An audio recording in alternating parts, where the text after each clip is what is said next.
अब 36 क्वेश्चन में A and B partner है, 8000 6000 कैपिटल लगाई हुई है उन्होंने बिजनेस में। सी आ रहा है 1/4 शेयर के लिए, ठीक है। लेकर आ रहा है 8000 शेयर ऑफ कैपिटल और बोला है कि जनरल एंट्री 2 रिकॉर्ड करने के लिए गुडविल, लेकिन गुडविल का अमाउंट वगैरह आपको नहीं बताया, तो हिडन गुडविल है। चलिए कैलकुलेट करते हैं। चलिए करते हैं कैलकुलेशन ऑफ हिडन गुडविल। तो सबसे पहले हम कैलकुलेट करेंगे फर्म्स की टोटल कैपिटल, सी के कैपिटल को बेस लेके। कैसे लेंगे वो? Seize capital multiply by reverse of his share, जितना भी उसका प्रॉफिट शेयर है उसका रिवर्स कर लेंगे, ठीक है। जितना अमाउंट ऑफ कैपिटल है उसके साथ उसको मल्टीप्लाई कर देंगे, तो टोटल कैपिटल ऑफ फर्म बन जाएगी हमारे पास 8000 मल्टीप्लाई बाय 4/1, तो ये हमारा बन गया 32,000। ओके, अब इसके बाद हम टोटल लगाएंगे कैपिटल का जो ऑलरेडी बिजनेस में इन्वेस्ट हो चुकी हैं, मींस इंक्लूडिंग सी का शेयर भी। तो ए का शेयर है 8000, बी का 6000, सी का है 8000, टोटल लगा लिया तो ये हमारी टोटल कैपिटल बन गई 22,000। लेकिन हमने सी से शेयर लिया है किसका? 32,000 का। एक्चुअल फर्म में 22,000 है, ठीक है। तो हिडन गुडविल कैलकुलेट करने के लिए क्या करेंगे? हम इन दोनों अमाउंट्स को कर देंगे सब्ट्रैक्ट, मीन 32,000 माइनस कर दीजिए 22,000, क्योंकि 10,000 हमने ज़्यादा ले लिया है उसे 1/4 देने के लिए, ठीक है। फर्म की वैल्यू ज़्यादा लगी ना, 32,000 लगी फर्म की वैल्यू, लेकिन एक्चुअल है 22,000। ओके, तो ये 10,000 आ गई हमारी गुडविल। ओके, तो सीज शेयर ऑफ गुडविल निकल जाएगा 10,000 मल्टीप्लाई बाय उसका शेयर 1/4, तो ये आएगा 2,500। ओके, तो चलिए अब हम इस प्रिपेयर कर लेते हैं जर्नल, और सबसे पहले जो कैपिटल आएंगे है वो रिकॉर्ड कर लेते हैं। Cash account debit to C's capital account 8000 and 8000 being cash brought in by C as a capital. Goodwill का हमें बताया नहीं है, कैश में आई है, क्रेडिट है, कुछ नहीं बताया, तो हम करंट अकाउंट को डाल देंगे। तो लिखिए C's current account debit to A's capital account to B's capital account. Okay, तो चलिए अमाउंट हमने कैलकुलेट कर लिया है 2,500 है, ठीक है। सी के करंट अकाउंट में आ जाएगा। ए एंड बी की रेशो हमें गिवन नहीं है, तो अगर रेशो नहीं होती तो इक्वल ही माननी पड़ती है, अगर डीड मिसिंग है तो, ठीक है। तो ए एंड बी को हम इक्वली डिस्ट्रीब्यूट कर देंगे, ये आ गया 1,250 1,250 दोनों का। ओके, नरेशन आ जाएगी इसकी, being C's share of goodwill adjusted in sacrificing ratio that is equal. Next 37 में ए बी सी 3 पार्टनर है, 3:1 रेशो के। डी एडमिट हो रहा है न्यू पार्टनर, तो न्यू रेशो हमें दी हुई है 4:4:1:1 की। डी लेकर आ रहा है 1,20,000 कैपिटल एंड गुडविल की वैल्यू है 1 लाख है। Record the entry in journal of the following cases. Total हमें ए से लेकर एच तक केसेस दिए हुए हैं और 1 बाय 1 रीड करते जाएंगे और जर्नल एंट्री इनकी रिकॉर्ड करते जाएंगे।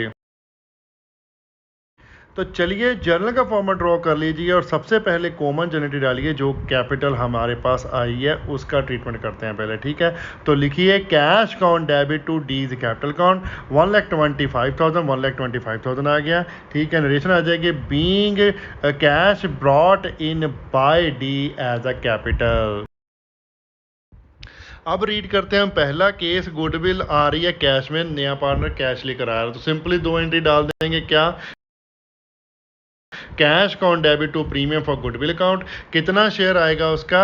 1 लाख गुडविल की वैल्यू है, ठीक है। वो उसका शेयर है 1/10, तो 1 लाख का 1/10 किया तो ये आ गया 10,000। तो नरेशन आ जाएगी इसकी, being share of premium for goodwill bought by D in cash. अब प्रीमियम फॉर गुडविल को डिस्ट्रीब्यूट करने के लिए हमें कैलकुलेट करनी पड़ेगी सैक्रिफाइसिंग रेशो। तो old ratio and new ratio हमें गिवन है। सैक्रिफाइसिंग का फॉर्मूला क्या होता है हमारा? Old ratio minus new ratio. तो चलिए कैलकुलेट कर लेते हैं फिर। एज सैक्रिफाइस और गेनिंग शेयर आ जाएगा इज इक्वल टू, ए का ओल्ड शेयर है 3/6 माइनस कीजिए न्यू शेयर 4/10। एलसीएम ले लिया मैंने 60, तो ये 10 × 3 किया तो है 30, 6 × 4 किया तो है 24, तो बचा हमारे पास 6/60। ये आया हमारा पॉजिटिव, पॉजिटिव आया तो मीन्स ये क्या हुआ? सैक्रिफाइस। ओके, सेम वे बीज का सेक्रीफाइस और गेनिंग शेयर निकाल लेंगे। ओल्ड शेयर है 2/6 माइनस कीजिए न्यू शेयर 4/10, एलसीएम ले लिया हमने 60, 2 मल्टीप्लाई बाई 10 किया तो आया 20, 4 मल्टीप्लाई 6 किया तो आया 24। तो ये आया माइनस में 4/60, तो माइनस में आई है तो ये क्या हुआ, गेन। तो बी हमारा गेन कर रहा है। ओके, सेम वे सी का भी कैलकुलेट कर लेते हैं। सी का ओल्ड शेयर है हमारे पास 1/6 और माइनस कीजिए न्यू शेयर 1/10, एलसीएम ले लिया हमने 60, 1 मल्टीप्लाई 10 किया तो 10 आया, 1 मल्टीप्लाई 6 किया तो -6 आ गया। ओके, तो ये कैलकुलेट करने के बाद हमारे पास बचा 4/60, तो ये भी पॉजिटिव में आया, तो ये भी क्या कर रहा है, सेक्रीफाइस। ओके, तो सेक्रीफाइसिंग रेशो हमारी बन गई ए एंड सी की 6:4, इसको कटिंग करेंगे तो ये बन जाएगी 3:2। ओके, तो बी कर रहा है हमारा गेन, तो बी का गेन है 4/60, इसको हम करेंगे कटिंग तो ये बन जाएगा 1/15। ओके, तो गेनिंग पार्टनर को भी अब शेयर ऑफ गुडविल लेकर आना पड़ेगा बिजनेस में। तो प्रीमियम फॉर गुडविल तो हमारे पास है ही 10,000 और गेनिंग पार्टनर का भी हम निकाल लेंगे 1/15 करके टोटल गुडविल का। ओके, तो मैं कंबाइंड जर्नल एंट्री ही डालने लगा हूँ। Premium for goodwill account debit, B is capital account debit, to A is capital account, to C is capital account. Premium for goodwill है हमारे पास 10,000 और बी का शेयर निकल जाएगा गुडविल का हमारा 1 लाख मल्टीप्लाई बाय 1/15, तो ये है 6,667 राउंडिंग ऑफ करने के बाद। ओके, अब टोटल आ गया जी हमारे पास 16,667। तो ए का शेयर कैलकुलेट कर लेते हैं, मल्टीप्लाई करेंगे 3/5 से, तो ये निकला हमारा 10,000 राउंड ऑफ करने के बाद। और सी का कैलकुलेट कर लेंगे 16,667 मल्टीप्लाई बाय 2/5 किया तो 6,667 बी का आ जाएगा, सी का आ जाएगा। ओके, रिलेशन आ जाएगी इसकी, being sacrificing partner compensated by new partner and partner B in their sacrificing ratio that is 3:2। चलिए नेक्स्ट केस देखते हैं। बी, गुडविल आ रही है कैश में, न्यू पार्टनर लेकर आ रहा है और गुडविल ऑलरेडी अपीयर है 37,500 बुक्स में। ओके, अब इसमें नया क्या जुड़ा है पहले केस से, लास्ट वाला and goodwill already appear eight 37,500। Okay, तो जो पहली दो एंट्री हैं गुडविल कैश में आएगी और B and premium for goodwill को हम ए एंड सी को देंगे, वो तो एज इट इज़ डिट्टो ही इसी केस में भी रिकॉर्ड हो जाएंगी। लेकिन जो गुडविल हमारी ऑलरेडी अपीयर्ड है बुक्स में, वो हम ओल्ड पार्टनर्स में ओल्ड रेशो में डिस्ट्रीब्यूट कर देंगे। ओके, तो ऑलरेडी एग्जिस्टिंग गुडविल को राइट ऑफ करने के लिए जनरल एंट्री हम डालेंगे A is capital account debit, B is capital account debit, C is capital account debit to goodwill account. ठीक है, गुडविल का डेबिट बैलेंस था उसको क्रेडिट किया तो वो हो गई हमारी खत्म। 37,500 हमारी गुडविल है, तो ए का शेयर आ जाएगा 37,500 मल्टीप्लाई बाय 3/6 किया तो 18,750। बी का आ जाएगा 37,500 मल्टीप्लाई बाय 2/6 किया तो 12,500। सी का आ जाएगा 37,500 मल्टीप्लाई बाय 1/6 किया तो 6,250। ओके, तो रेशो की अगर कन्फ्यूज़न है, क्योंकि बच्चों को कमेंट आते हैं कि रेशो कहाँ से ले रहे हो आप, रेशो मैं आपको बता देता हूँ, हमारा जो ऊपर वाला पैराग्राफ है वो कॉमन है सभी केसेस के लिए। ओके, तो जो भी हमारी ओल्ड रेशो है और या फिर न्यू रेशो है वो कॉमन रहेगी सभी केसेस के लिए, हम उसमें ही उस ट्रीटमेंट करेंगे। सैक्रिफाइसिंग रेशो जो हमने कैलकुलेट किया, गेनिंग रेशो जो कैलकुलेट किया, वो सेम रहेगी सभी केसेस में। ओके, नेक्स्ट सी केस में है goodwill brought in by cash new partner and it is withdrawn by A and C. अब ए एंड सी ने गुडविल निकाली है जितनी न्यू पार्टनर लेकर आया, डी लेकर आया। ओके, तो जो गुडविल लेकर आया वो तो जनरल एंट्री पहली दूसरी वो सेम ही रहेगी, ए केस की में डाली, बी में भी डाली। अब सी केस में हम जो एंट्री विड्रॉल वाली है वो क्या बन जाएगी, वो डाल देते हैं। तो कितनी निकलेगी, अब इसमें मैं अज्यूम क्या कर रहा हूँ कि यहाँ पर लिखा है कि brought in cash by new partner and it is withdrawn by A C, मतलब जो न्यू पार्टनर लेकर आया वो ही विड्रॉ करवा रहे हैं, वो ए एंड सी, ठीक है। तो जो बी ने इंट्रोड्यूस की है वो विड्रॉल नहीं करवा रहे। ओके, तो जनरल एंट्री बन जाएगी हमारी A is capital account debit, C is capital account debit to cash account. 10,000 share of goodwill हमारा डी लेकर आया था, वो ही हम विड्रॉल कर रहे हैं। तो 10,000 डाल दीजिए कैश, ए का शेयर निकल जाएगा 10,000 मल्टीप्लाई 3 डिवाइडेड बाई 5 किया तो 6,000, और सी का शेयर निकल जाएगा 10,000 मल्टीप्लाई 2 डिवाइडेड बाई 5 किया तो 4,000। ओके, जो सैक्रिफाइसिंग रेशो में है वो हमने डिस्ट्रीब्यूट कर दिया है।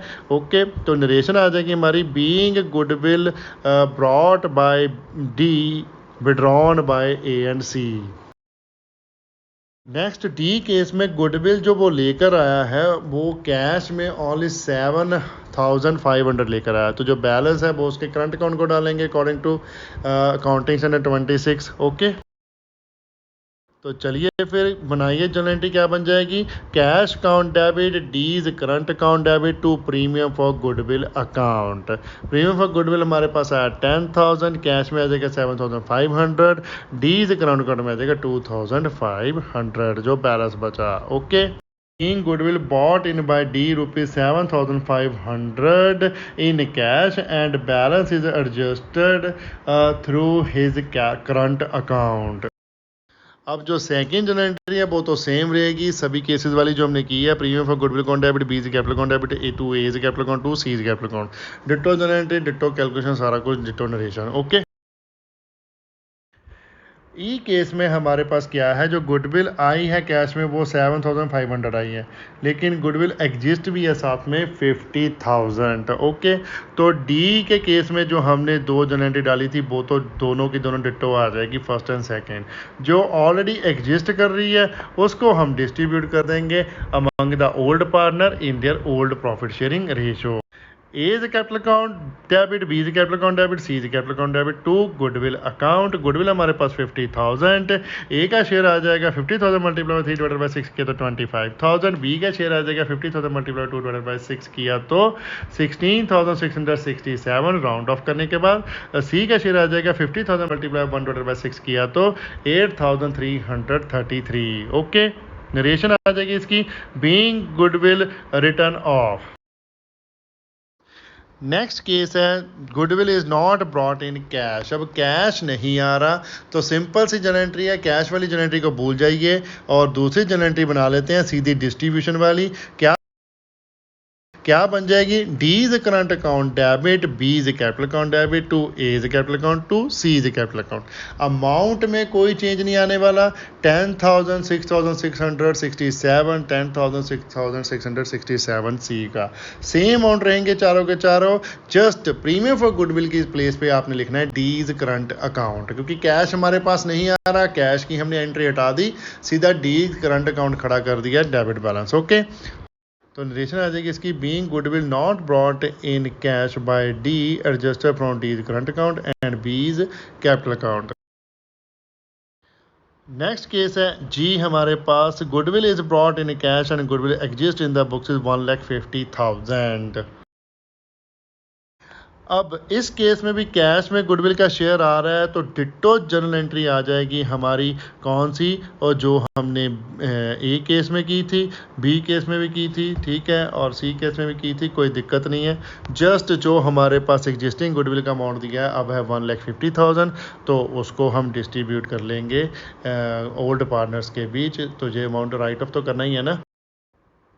तो जनरल एंट्री इसकी भी डिट्टो बन जाएगी, A is capital account debit, B is capital account debit, C is capital account debit to goodwill account, लेकिन अमाउंट चेंज है।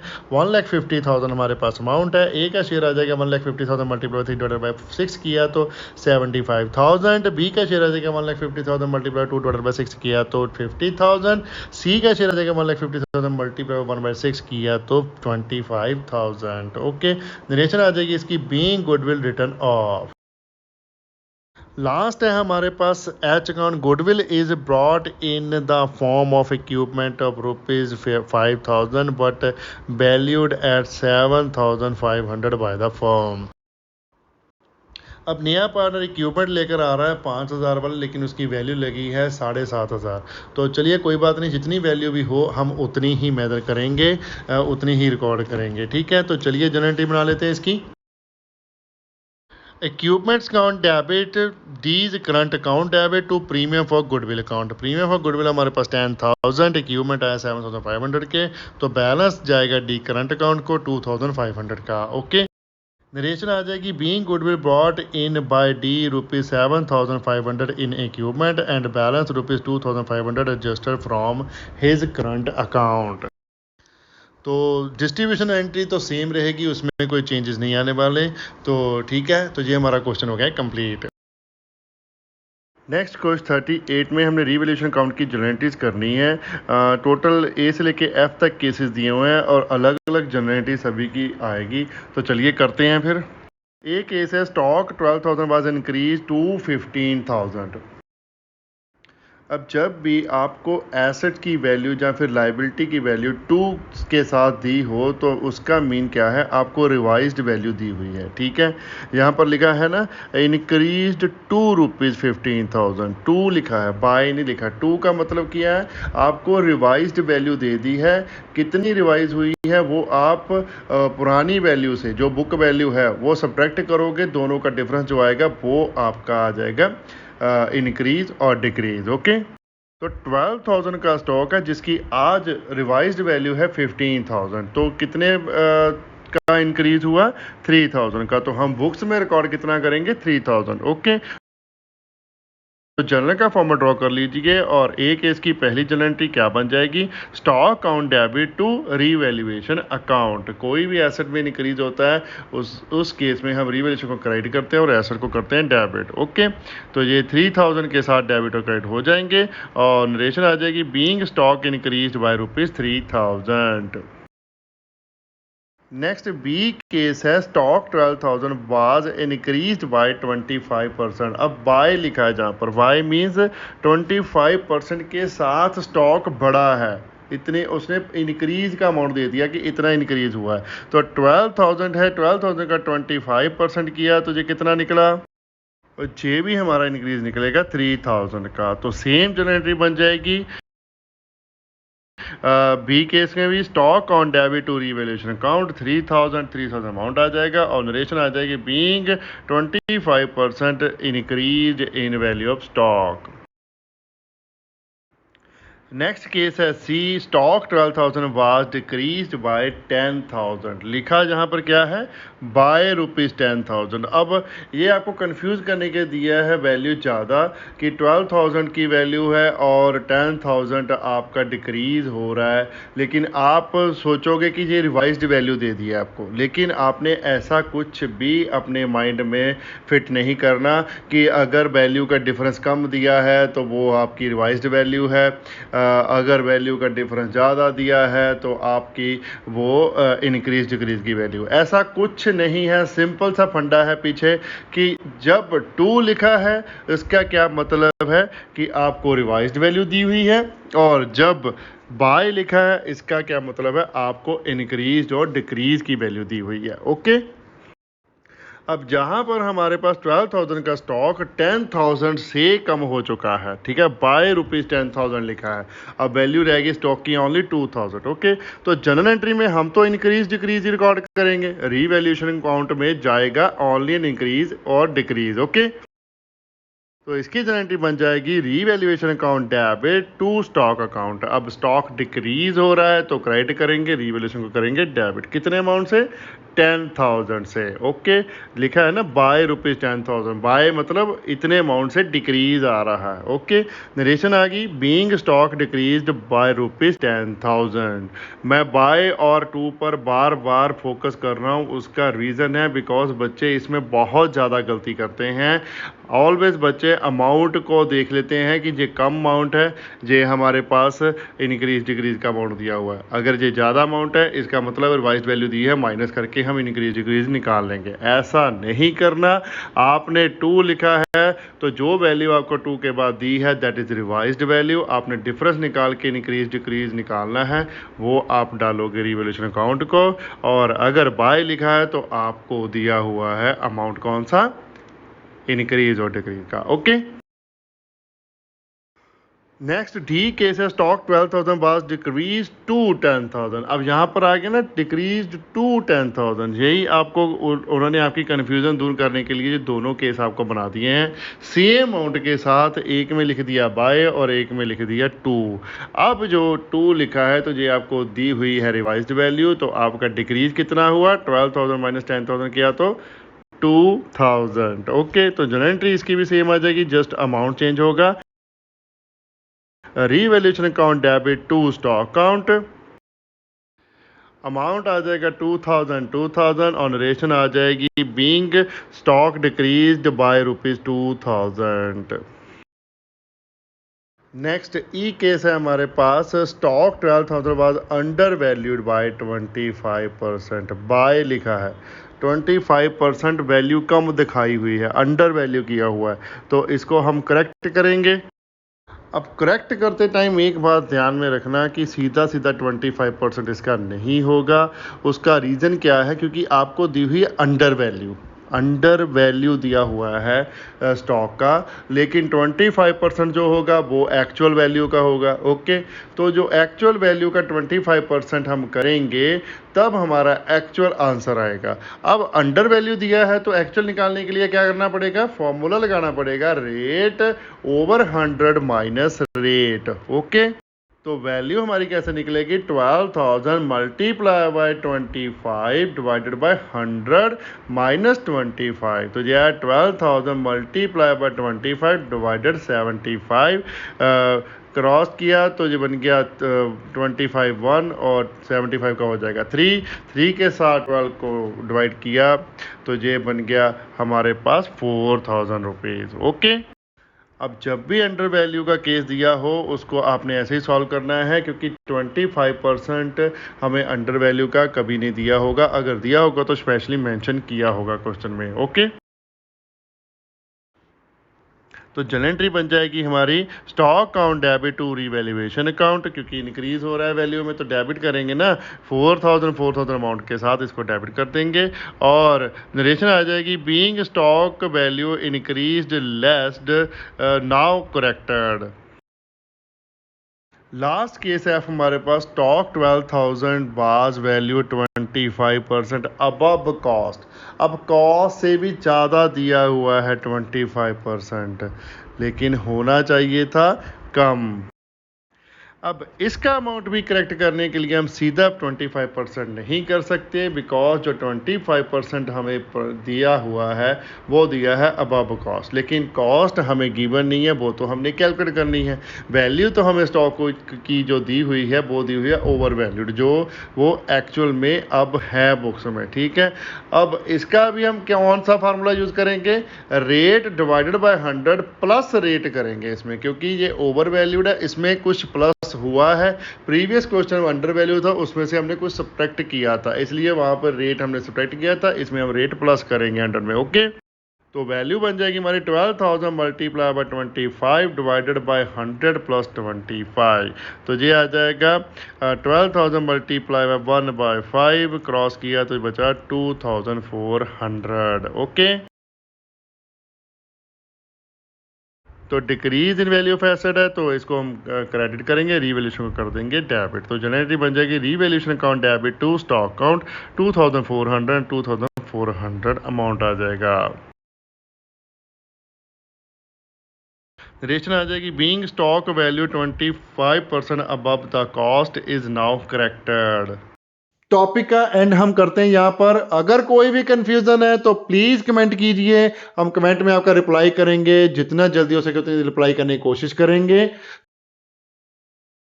वीडियो को लाइक करना मत भूलिएगा, कमेंट कीजिए और शेयर करें अपने फ्रेंड्स एंड रिलेटिव के साथ जितना ज़्यादा हो सकता है। चैनल को सब्सक्राइब करना मत भूलिएगा, बेल आइकन को प्रेस करें ताकि कोई लेटेस्ट वीडियो की नोटिफिकेशन मिल सके। Thanks for watching, bye bye, good morning, good afternoon, good evening, good night, जब भी आप वीडियो को देख रहे हो। सत श्री अकाल।